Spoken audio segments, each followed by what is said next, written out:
Living alone in a cramped, dilapidated apartment in Queens, I often felt like the world had forgotten me.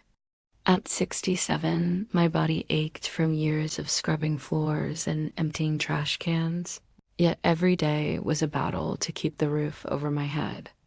The constant fear of eviction loomed large.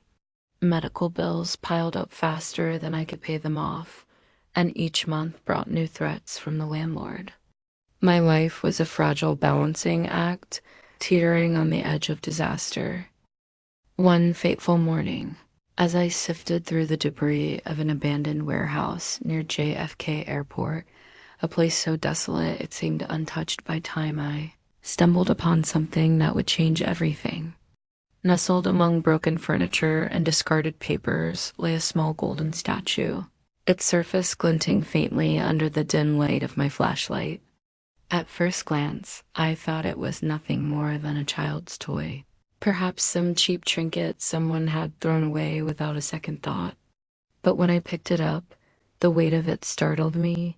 It was heavier than expected, solid, almost alive in my hands.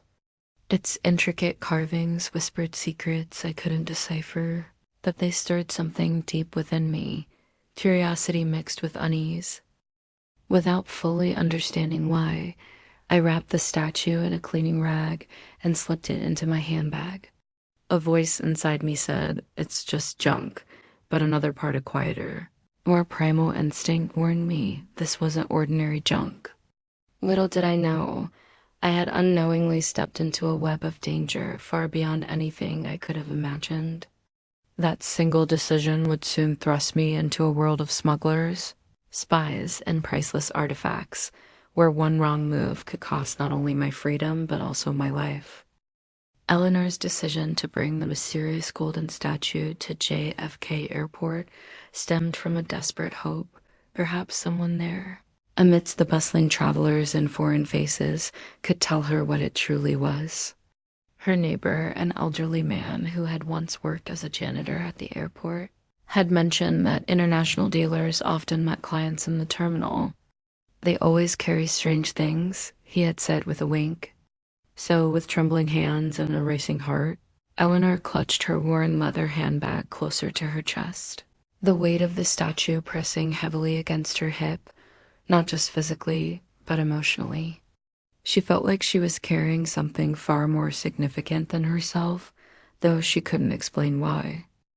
As she shuffled through Gate 35B, her faded floral dress blending into the crowd of hurried travelers, Eleanor tried to calm her nerves. The terminal buzzed with life. Families corralled excited children. Business people tapped furiously on their laptops, and airline staff moved with practiced efficiency. Yet no one paid any attention to the frail woman clutching her bag as if it contained her last lifeline.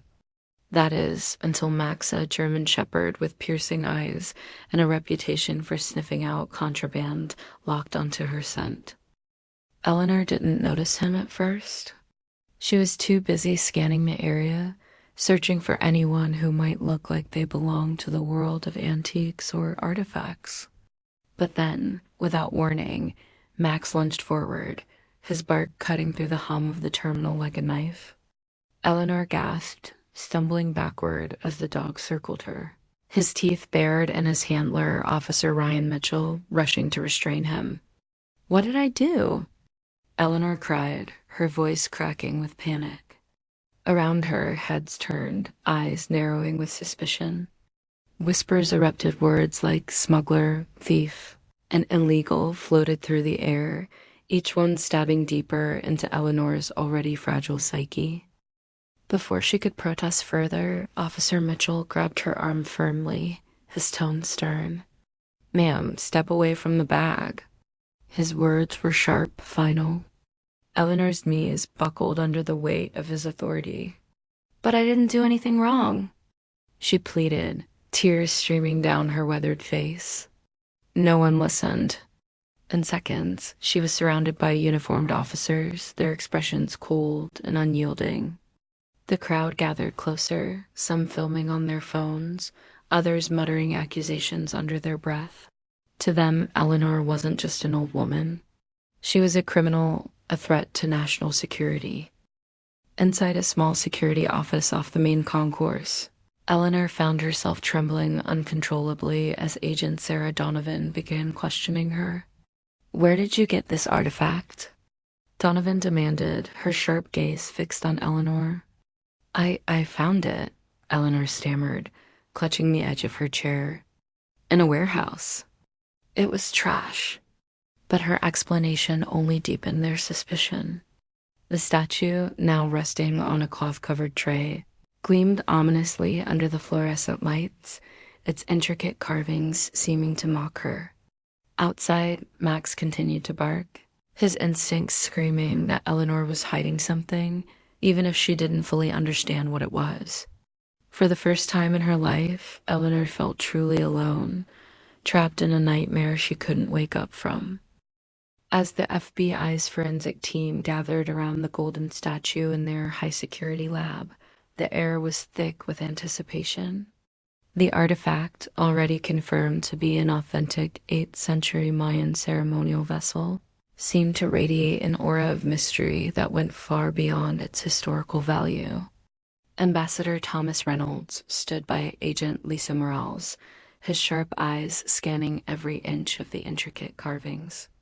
"There's something off about this," he murmured, his diplomatic instincts tingling. "It's too perfect, almost as if it's been tampered with recently." His words hung in the air, heavy with implication. Sophia Chen, who had been granted limited access to document the investigation, watched intently as Dr. Samantha Wright, the FBI's leading archaeological conservator, examined the statue under a high-powered microscope. Her gloved hands traced the nearly invisible seam along one side of the figure, a detail so subtle it could easily have been dismissed as part of the design. "This isn't damage or wear," Wright announced, her voice steady but charged with excitement. "This is deliberate craftsmanship. Someone designed this to open." The room fell silent as Wright manipulated a specific glyph on the statue's surface, functioning as a cleverly disguised pressure point. A soft click echoed through the lab, and a seam along the statue's side parted, revealing a hollow space within. Inside lay a small modern data storage device and several tightly folded documents on preservation-quality paper. Agent Morales let out a sharp breath. "This wasn't about the artifact at all," she said, her tone laced with disbelief. "It was just a sophisticated carrying case." Reynolds carefully unfolded the documents, his expression darkening as he scanned their contents. "These appear to be diplomatic communications," he said, his voice tight with professional concern. "Highly classified and based on the coding in the header. They detail covert negotiations between the United States and several Central American nations." His finger traced lines of text that exposed unofficial agreements regarding cultural property protection, arrangements meant to never see the light of day. These records could prove that certain museum acquisitions over the past decade were knowingly made against international law with unofficial diplomatic cover to prevent investigations. Meanwhile, in the adjacent interrogation room, Blake Harrison, now revealed to be Daniel Blackwood, a former State Department employee, sat rigidly as news of the discovery reached him. His lawyer leaned in urgently, whispering strategies, but Blackwood's facade of calm indifference finally cracked. He knew what those documents contained, evidence of a network that stretched across continents, implicating powerful figures in both diplomacy and the art world. Names he had worked tirelessly to protect were now at risk of exposure. For Eleanor Wilson, watching from a monitor in another room alongside Officer Ryan Mitchell, the revelation was overwhelming. "So it wasn't just gold," she whispered, clutching the arms of her chair. "It was secrets. Dangerous ones." Mitchell nodded grimly. "You've uncovered something bigger than anyone imagined, Mrs. Wilson. And you're right in the middle of it." As the investigation deepened, Blake Harrison, now unmasked as Daniel Blackwood, found himself cornered like a trapped animal. The once composed and calculated man, who had glided through high society with ease, now paced anxiously in his holding cell, his mind racing to salvage what remained of his crumbling plan. When word reached him that Eleanor Wilson had been identified as the unwitting courier of the artifact, a cold fury ignited within him. She wasn't supposed to be part of this. She was just the loose thread, but now that thread threatened to unravel everything he had worked for over decades. Desperation clawed at his chest, and it drove him to consider unthinkable actions. Late one night, from a borrowed phone smuggled into his possession, he made an anonymous call to Eleanor's number. "Stay quiet," the voice growled, low and menacing. "If you talk any more about what you know, there will be consequences." Eleanor froze, her trembling hands clutching the receiver, realizing for the first time how dangerous her discovery truly was. Meanwhile, Ambassador Thomas Reynolds faced mounting pressure as the gravity of the situation became clear. His diplomatic career, built on decades of carefully navigating international sensitivities, teetered on the edge of ruin. The documents hidden inside the statue revealed compromises he had overseen years ago, transactions that seemed routine at the time, but now carried explosive implications. Every ring of his office phone felt like a potential summons to explain decisions that could tarnish not only his reputation, but also U.S. foreign relations. At a press conference, reporters circled him like vultures, demanding answers.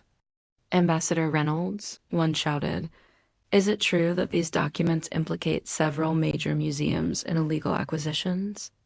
Sweat beaded on his forehead as he maintained his composure, deflecting questions with practiced diplomacy.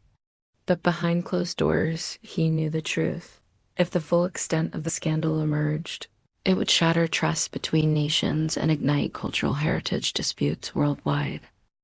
Sophia Chen, relentless in her pursuit of the story, found herself targeted by unseen forces. Her apartment buzzer rang late one evening, startling her as she typed furiously on her laptop. On the other end, silence greeted her until a distorted voice crackled through the intercom. "Stop digging, or you'll regret it." Her heart pounded as fear gripped her, but instead of backing down, her resolve hardened. This was bigger than her. It wasn't just about exposing corruption anymore. It was about justice. For days afterward, she noticed a black sedan parked outside her building, its driver obscured behind tinted windows. Yet Sophia refused to let fear dictate her next move. Armed with evidence gathered from leaked emails and confidential sources, she prepared to publish her expose, knowing it might make her a target, but determined to shine a light on the shadows cloaking the art world.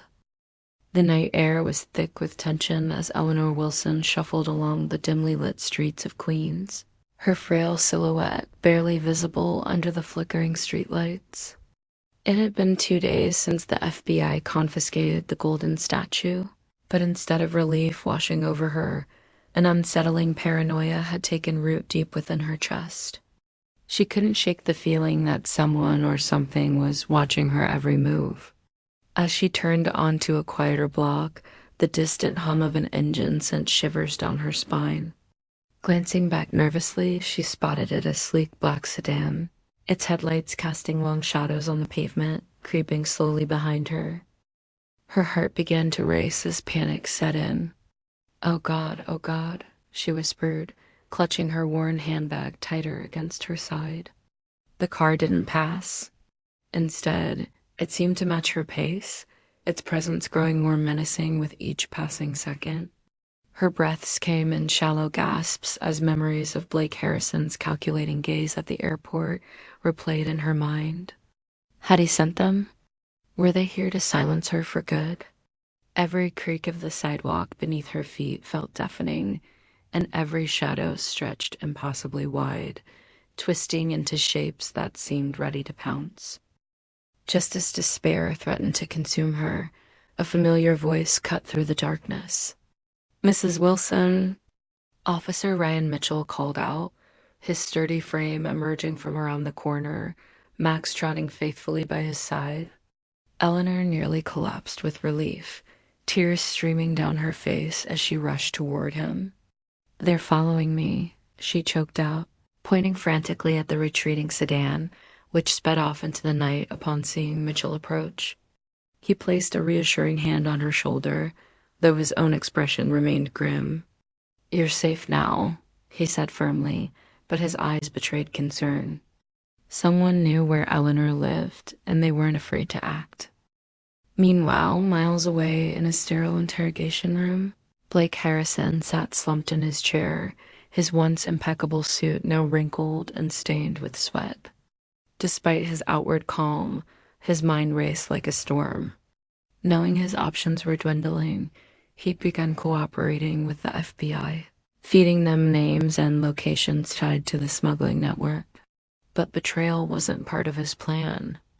Under the table, hidden from view, his fingers tapped out a desperate text message to his accomplices.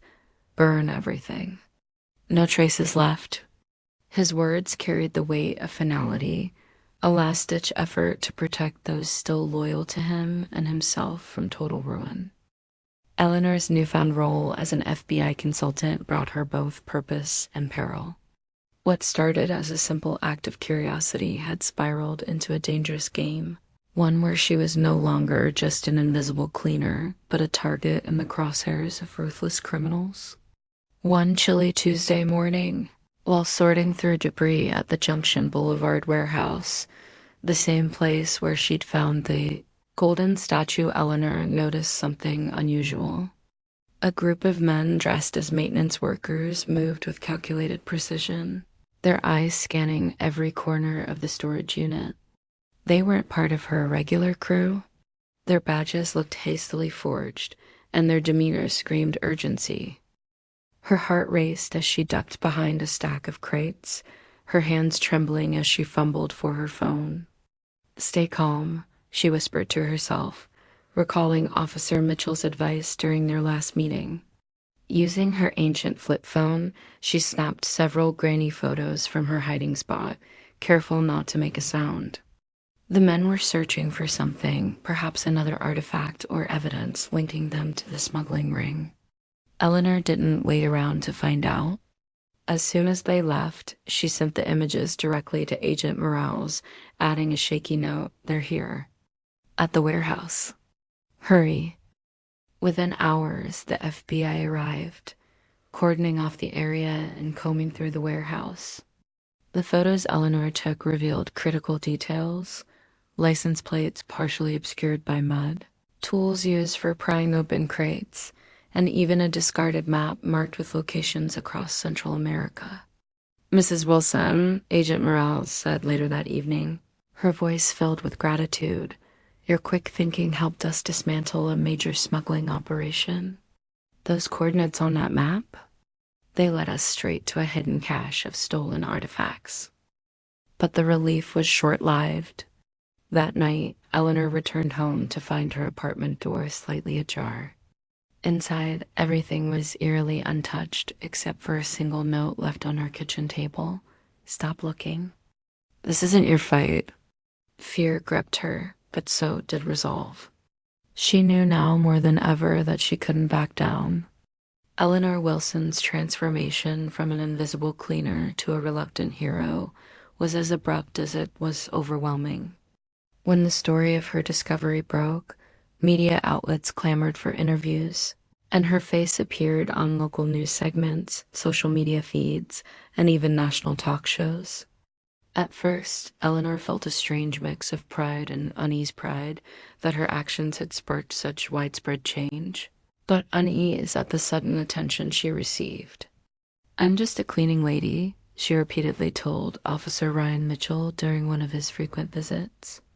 "Why do they care so much about me?" Yet the world did care, and not everyone's interest was benign. Within weeks, Eleanor began receiving anonymous letters slipped under her door, their messages chillingly clear: "Stay quiet if you know what's good for you." The threats escalated when a brick shattered her kitchen window late one night, accompanied by a note tied around it with twine: "You've made enemies in high places."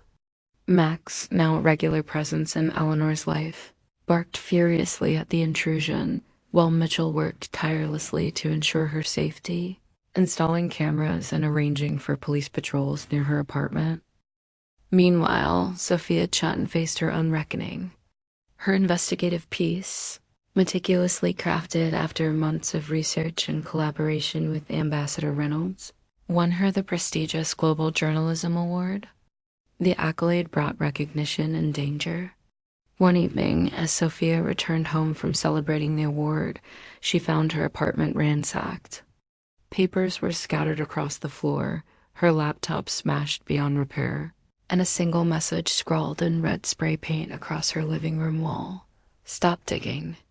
Despite the fear coursing through her veins, Sophia refused to back down. She hired private security, encrypted her files more rigorously, and continued reporting, driven by the belief that exposing corruption was worth any risk. "This isn't just my story anymore," she told Eleanor during a phone call. "It's history." For Ambassador Thomas Reynolds, leading the charge for international legal reform proved both exhilarating and perilous. His proposal to tighten cultural heritage protection laws gained traction globally, earning him praise from UNESCO and grassroots organizations alike. However, powerful figures within the diplomatic community pushed back fiercely. During a closed-door meeting, several ambassadors accused him of overstepping, suggesting his initiatives would disrupt delicate diplomatic balances. "You're playing with fire, Tom," one colleague warned ominously.